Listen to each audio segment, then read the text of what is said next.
கர்த்தருடைய பரிசுத்த நாமத்துக்கு மகிமை உண்டாகட்டும். கர்த்தருக்கு பிரியமானவர்களே, மீண்டும் இந்த டெய்லி டீலர்ஸ் ஊழியத்தின் மூலியமா உங்களை சந்திக்க நான் கர்த்தருக்குள் மிகவும் சந்தோஷமடைகிறேன். இந்த நிகழ்ச்சி மூலியமா நாள்தோறும் கர்த்தருடைய வார்த்தையை கேட்குற, பார்க்குற, விசுவாசிக்கிற உங்களை யாவரையும் ஆண்டவராக இயேசு கிறிஸ்து வல்லமுள்ள நாமத்தில் உங்களை மனதார வாழ்த்துகிறேன், உங்களை ஆசீர்வதிக்கிறேன். ஆமேன். சரி பிரியமானவர்களே, இந்த நாளில் கூட உங்கள் விடுதலைக்காக ஜெபிக்கிறதுக்கு முன்பாக பரிசுத்தம் வேதாகத்திலிருந்து தேவனுடைய வார்த்தையை வாசித்து உங்கள் விடுதலைக்காக நான் ஜெபிக்க விரும்புகிறேன். ரோமர் எழுதின சுவிசேஷ புஸ்தகம் 10ஆம் அதிகாரம் 11ஆம் வசனம். ரோமர் சாப்டர் 10:11. அங்கே தேவனுடைய வார்த்தை, அவரை விசுவாசிக்கிற எவனும் வெட்கப்பட்டு போவதில்லை. ஆமேன். ஹல்லேலூயா.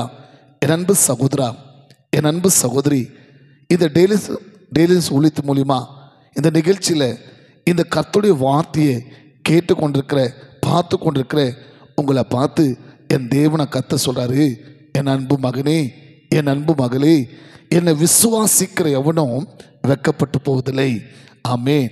அன்பு சகோதரா, அன்பு சகோதரி, அநேக சூழ்நிலை, அநேக காரியத்தில் அநேகர் மேல் நம்பிக்கை வைத்து, விசுவாசம் வைத்து உங்கள் வாழ்க்கையில் அநேக காரியத்தில் நீங்கள் வெட்கப்பட்டு போயிருக்கலாம், அவமானப்பட்டு போயிருக்கலாம், ஏன் கைவிடப்பட்டிருக்கலாம். ஆனால் ஆண்டவராக இயேசு கிறிஸ்து சொல்கிறாரு, மகனே, மகளே, என்ன விசுவாசிக்கிற எவனோ வெட்கப்பட்டு போவதில்லை. ஆமேன்.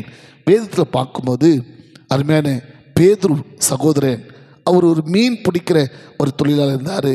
ஒரு நாள் ராம் முழுவதும் பிரயாசப்பட்டு ஒரு மீன் கூட அவருக்கு அகப்படவில்லை.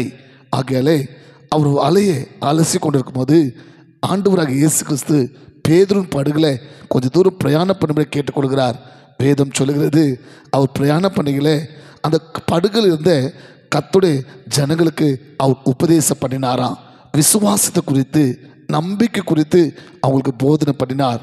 காரணம், ராம் முழுவதும் பிரயாசப்பட்டு ஒரு மீன் கூட அகப்படாதனாலே அவங்க வாழ்க்கையில் ஒரு சோர்வு, ஒரு வேதனை வாட்டி கொண்டிருந்தது.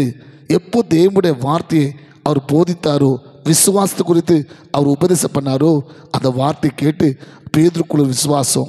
பேதுரு சொல்கிறாரு, பேதுரு வலையை ஆழத்தில் கொண்டு வீசுப்பான்னு சொல்லும்போது பேதுரு சொல்கிறாரு, ஐயரே, நான் முழுவதும் பிரயாசப்பட்டேன், ஒன்றும் அகப்படல, ஆனாலும் உங்கள் வார்த்தையை நம்பி நான் வலை வீசுகிறேன். ஆமீன்.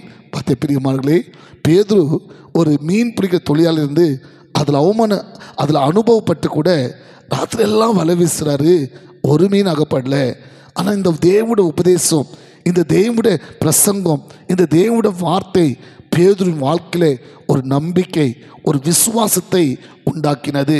அங்கே எதை சொல்கிறாரு, ஐயரே, நான் முழுவதும் பிரயாசப்பட்டேன், ஒன்றும் ஆகப்படல, உங்கள் வார்த்தை நம்பி நான் வலை வீசுறேன்னு சொல்லும் போது வேதம் சொல்லுது, வலை கிழிஞ்சு போத்தக்கதாக மீன்கள் அவருக்கு கிடைத்தது. ஆமேன். பார்த்தீங்களா என் அன்பு தேவஜனமே, ஒருவேளை அநேக காரியத்தில் நீங்கள் முயற்சி எடுத்து பிரயாசப்பட்டு அநேக காரியத்தில் போராடி நீங்கள் அவமானப்பட்டிருக்கலாம், தோல்வி அடைஞ்சிருக்கலாம், நஷ்டப்பட்டிருக்கலாம், நீங்கள் அநேக காரியத்தில் வெட்கப்பட்டு கூட போயிருக்கலாம். ஆனால் இன்னைக்கு உங்கள் காரியத்தில் ஆண்டவர் மேலே நம்பிக்கை வைக்கும் போது எஸ்ஸப்பா சொல்கிறாரு, நான் உங்களை வெட்கப்பட விட மாட்டேன். விசுவாசத்தோடு ஜெபிக்கலாமா? அற்புதங்களை பெற்றுக்கொள்ளாமா? ஆமேன்.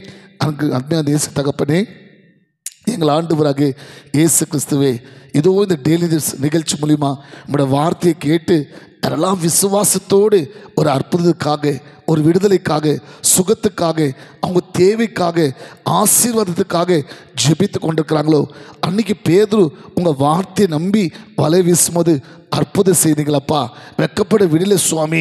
அதே போல வார்த்தை கேட்டு விசுவாசமாக நம்பிக்கையோடு ஜெபித்து கொண்டிருக்கிற பிள்ளைகள் வாழ்க்கையில் அவங்க எந்தெந்த அற்புதம், எந்தெந்த விடுதலை, எந்தெந்த தேவைகளுக்காக, விடுதலைக்காக ஜெபித்து கொண்டிருக்கிறாங்களோ, இயேசு கிறிஸ்துவின் நாமத்தில் அவங்க விசுவாசப்படி அற்புதங்கள் நடப்பட்டப்பா, அதிசயங்கள் நடக்கட்டப்பா, தேவைகள் சந்திக்கப்பட்டப்பா, எல்லா வியாதிகள் இயேசு கிறிஸ்துவின் நாமத்தில் சுகமாகட்டும்.